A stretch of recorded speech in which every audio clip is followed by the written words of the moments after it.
नमस्कार दोस्तों, बहुत बहुत स्वागत है आप सभी का। आज हम जिस चैप्टर के बारे में बात करने वाले हैं उसका नाम है आपका क्यूब। दोस्तों, क्यूब जो है रीजनिंग का एक बहुत ही टफ चैप्टर है।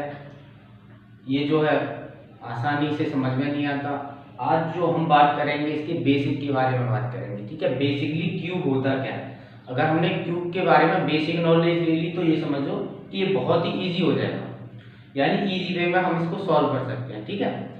तो वीडियो स्टार्ट करने से पहले दोस्तों मैं कहना चाहूँगा कि अगर आपको ये वीडियो पसंद आए तो इसको लाइक करें, शेयर करें, कमेंट करें और सब्सक्राइब करें, ठीक है। चलिए दोस्तों, स्टार्ट करते हैं क्यूब से। ये जो आकृति मैंने बनाई हुई है वो बनाई हुई है दोस्तों क्यूब की। क्यूब जो होता है वो इस आकार का होता है। और क्यूब की डेफिनेशन क्या होती है दोस्तों, कि क्यूब की डेफिनेशन ये होती है जिसकी लंबाई, चौड़ाई और ऊंचाई समान हो, उसको हम लोग कहते हैं क्यूब। इसकी जो है लंबाई, चौड़ाई और ऊंचाई जो है वो समान हो, उसको हम क्या कहते हैं, क्यूब। ये जो आप देख पा रहे हैं दोस्तों, एक क्यूब में कितनी रेखाएं होती हैं, 12 रेखाएं होती हैं। ये वाला कितनी रेखाएं होती हैं, 12 रेखाएं होती हैं। जैसे कि 1 2 3 4 5 6 7 8 9 10 11 और 12 कितनी रेखाएं होती हैं, 12 रेखाएं होती हैं। और एक क्यूब में कितने किनारे होते हैं दोस्तों, 8 किनारे होते हैं। कॉर्नर आप देख पा रहे हैं, 1 corner, 2 corner, 3 corner, 4 corner, 5 corner, 6 corner, 7 corner और 8 कॉर्नर। 12 रेखाएं होती हैं, 8 किनारे होते हैं दोस्तों। और सतह होती है, यानी एक ये वाली सतह, एक ये वाली सतह, 2 सतह, 3 सतह, 4 सतह, 5 सतह और 6 सतह। कितने होते हैं, एक क्यूब में दोस्तों 6 सतह होती हैं, 12 रेखाएं होती हैं और 8 किनारे होते हैं। चलिए आगे बढ़ते हैं। ये एक घन है, मान के चलो मेरे पास एक घन है, उसको मैंने बराबर टुकड़ों में काट दिया। एक घन को मैंने बराबर टुकड़ों में काट दिया, देखो ऐसे 3-3 के बराबर टुकड़ों में मैंने काट दिया। तो क्या होगा दोस्तों, अगर ये एक रेखा है, ये एक रेखा है, इस रेखा पर मैंने 3 घन काटे, 1 घन, 2 घन, 3 घन काटे दोस्तों। तो इसको हम क्या बोलेंगे, 1 घन, 2 घन, 3 घन को हम क्या बोलेंगे, कैपिटल एन दोस्तों। क्या बोलेंगे, कैपिटल एन। एक भुजा पर मैंने छोटे छोटे 3 घन काटे, इन 3 घनों को क्या बोलेंगे, कैपिटल एन। एक घन था मेरे पास, उसको मैंने 3 बराबर टुकड़ों में दोस्तों जो है वो काट दिया। 1 टुकड़ा, 2 टुकड़ा, 3 टुकड़ा, ऐसे 1 टुकड़ा, 2 टुकड़ा और आपका 3 टुकड़ा।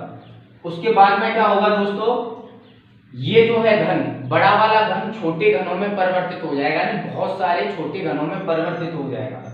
इसमें अगर मैं ये जो S मैंने लिखा हुआ है, S को मैंने डिनोट किया है शीर्ष घनों से, S को मैंने डिनोट किया है शीर्ष घनों से।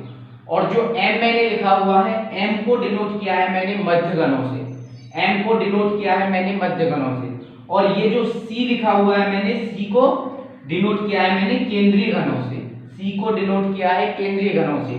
स्याही से आपको पता लग रहा होगा दोस्तों, रेड का शीर्ष घन, ब्लू का आपका मध्य घन और ब्लैक का आपका केंद्रीय घन। चलिए, तो इसको मैंने काट दिया। तो देखो ये जो आप पोर्शन देख पा रहे हो दोस्तों, ये जो 3S बना हुआ है, इस घन को अगर मैं यहां से निकाल लूं, इस घन को अगर मैं यहां से निकाल लूं, तो बाहर से इसकी केवल 3 सतह दिखाई दे रही है। एक ये सतह दिखाई दे रही है, एक ये सतह दिखाई दे रही है और एक ये सतह दिखाई दे रही है, ठीक है दोस्तों।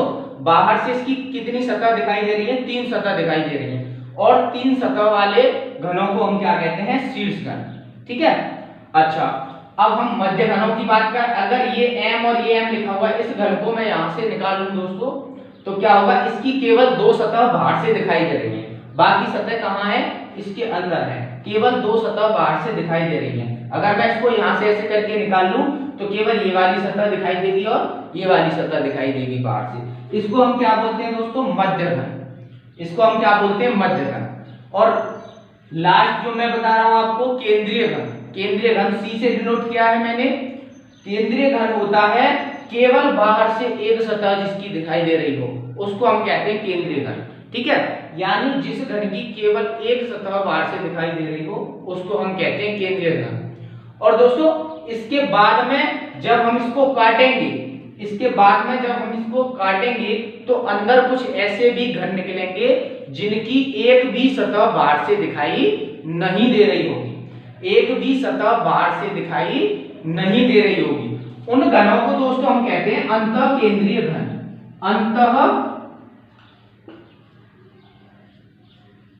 केंद्रीय घन, अंतः केंद्रीय घन n-2 का होल क्यूब।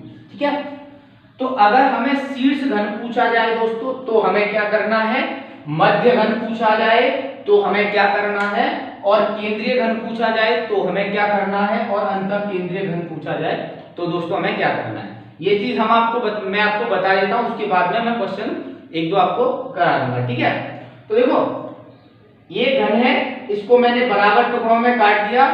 अगर मैं शीर्ष घनों की बात करूं, अगर मैं शीर्ष घनों की बात करूं तो आप एक बड़े घन को कितने भी छोटे घनों में काट लेना, कितने भी छोटे घनों में काट लेना, हमेशा जिसकी 3 सतह बाहर से दिखाई दे रही होंगी उनकी संख्या दोस्तों हमेशा कितनी होगी, 8 होगी। और वो किस लिए होगी 8, कि ये एक घन है मेरे पास, अगर मैं इसको कितने भी टुकड़ों में काट दूं तो ये वाला जो पोर्शन है 1 2 3 4 5 6 7 और इसके अंदर एक होगा जिसकी 3 सतह दिखाई दे रही होंगी। तो कभी भी क्वेश्चन ये आ जाए कि ऐसे कितने घन होंगे जिनकी 3 सतह दिखाई दे रही हैं, तो उनकी संख्या हमेशा दोस्तों कितनी होगी, 8 होगी, हमेशा कितनी होगी, 8 होगी। चलिए अब मध्य घनों की बात कर लेते हैं दोस्तों। अगर एक बड़े घन को, अगर एक बड़े घन को छोटे घनों में काटा जाए दोस्तों तो क्या है, मध्य घनों की संख्या पूछे। मध्य घनों की संख्या बोले तो जिसकी 2 सतह बाहर से दिखाई दे रही हो, जिसकी 2 सतह बाहर से दिखाई दे रही हो। तो आप ये देख रहे हैं m जो मैंने डिनोट किया है वो क्या है, मध्य घन। ये एक रेखा है मेरे पास, ये एक रेखा है मेरे पास, और इस पर मैंने क्या किया, 3 भाग काट दिए, यानी छोटे घनों के 3 भाग इसमें मैंने काट दिए। तो इसमें दोस्तों क्या होगा, इसमें होगा ये कि ये मैंने फॉर्मूला लिखा है मध्य घन का m बराबर 12n-2। एक रेखा पर कितने बनते हैं, 2 शीर्ष घन। एक रेखा पर कितने शीर्ष घन बनते हैं, 2 शीर्ष घन। एक रेखा हो गई ये, इस पर 2 तो शीर्ष घन बनते हैं, और 2 को घटाकर, यानी इस पूरी रेखा में से अगर मैं 2 को घटा दूं तो मेरे पास क्या निकल के आ जाएगी, मध्य घनों की संख्या। यानी इस पूरी रेखा में से, एक रेखा में से मैं शीर्ष घनों को निकाल दूं, एक रेखा में से मैं शीर्ष 2 घनों को निकाल दूं तो मेरे पास क्या रह जाएगा, ये वाला बीच वाला पोर्शन। ठीक है, m, यानी m का फॉर्मूला होता है मध्य घन, यानी जिनकी 2 सतह दिखाई दे रही हो उसका फॉर्मूला होता है दोस्तों 12n-2, 12n-2। और देखो कैपिटल N का मान लिखा हुआ है एक बड़े घन की एक भुजा अपॉन छोटे घन की एक भुजा, यानी बड़े घन की ये एक भुजा अपॉन छोटे घन की एक भुजा। ठीक है, बड़ी n में से यानी स्मॉल n में से अगर मैं इन 2 घनों को निकाल दूं जो शीर्ष घन है तो मेरे पास क्या रह जाएगा दोस्तों, मध्य घन रह जाएगा। ठीक है, इसी प्रकार केंद्रीय घन C बराबर 6n-2। अब देखो 6n- ये रेखाएं कितनी हो, ये सरफेस कितने होते हैं, 6। एक सरफेस पर एक होता है, यानी जिसकी एक सतह दिखाई दे रही हो उसको हम बोलते हैं केंद्रीय घन। ठीक है, जिसकी एक सतह दिखाई दे रही हो उसको हम बोलते हैं केंद्रीय घन। अगर मैं एक केंद्रीय घन, एक सरफेस पर कितने केंद्रीय घन होते हैं, एक होता है, और सरफेस कितनी होती है, 6 होती हैं। और ये जो मैंने बताया था आपको, एक रेखा में से 2 निकाल दिए, एक रेखा में से 2 निकाल दिए। इसमें क्या है, यहां से भी निकालना पड़ेगा और यहां से भी निकालना पड़ेगा, यानी ट्वाइस में निकालना पड़ेगा, ट्वाइस में निकालना पड़ेगा, ये भी निकालना पड़ेगा और ये भी निकालना पड़ेगा। एक सरफेस में से ट्वाइस में निकालना पड़ेगा, तो फॉर्मूला हो गया आपका 6n-2 का होल स्क्वायर। बात करते हैं लास्ट जो है अंतः केंद्रीय घन, यानी n-2 का होल क्यूब। ये होता है क्यूब अंदर से, ये होता है क्यूब अंदर से।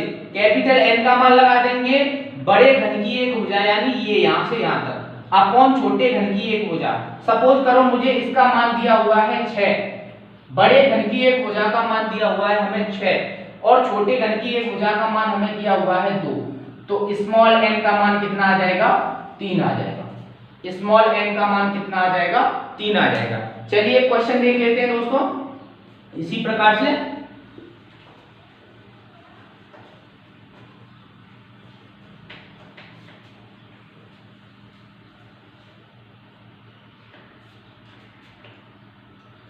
बारह सेमी भुजा वाले एक घन को 3 सेमी भुजा वाले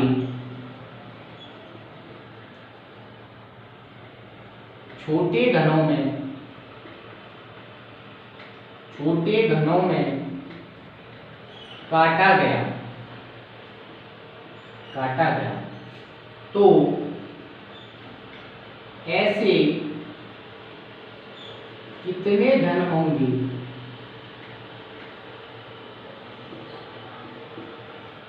जिनकी दो सतह दिखाई देंगी। ठीक है, ये है क्वेश्चन नंबर 1। 12 सेमी भुजा वाले एक घन को 3 सेमी भुजा वाले छोटे घनों में काटा गया तो ऐसे कितने घन होंगे जिनकी दो सतह दिखाई देंगे। ठीक है, तो देखो 12 सेमी बड़ी भुजा का मान है हमारे पास 12 सेमी और छोटी भुजा का मान है हमारे पास 3 सेमी। तो स्मॉल एन का मान कितना निकल आएगा, 12/3 कितना निकल आएगा दोस्तों, 4 निकल आएगा। यानी ये जो घन हम बनाने वाले हैं उसमें कितने छोटे घन होने चाहिए, हर साइड में 4 होने चाहिए। ठीक है, हर साइड में 4 होने चाहिए। तो दो सतहें जिनकी दिखाई देंगी उनको हम क्या बोलते हैं दोस्तों, मध्य घन बोलते हैं, मध्य घन। और मध्य घन का फॉर्मूला क्या होता है दोस्तों 12n-2। 12 का 12 रख देंगे, n की जगह कितने रख देंगे दोस्तों, 4 - 2। 12 × 2 कितना हो जाएगा, 24। ठीक है दोस्तों, अगला वीडियो दोस्तों मैं जल्द ही डालूंगा इसका पार्ट 2। अगर आपको ये वीडियो पसंद आए तो दोस्तों सब्सक्राइब करें, लाइक करें और कमेंट करें। थैंक यू दोस्तों, नमस्कार।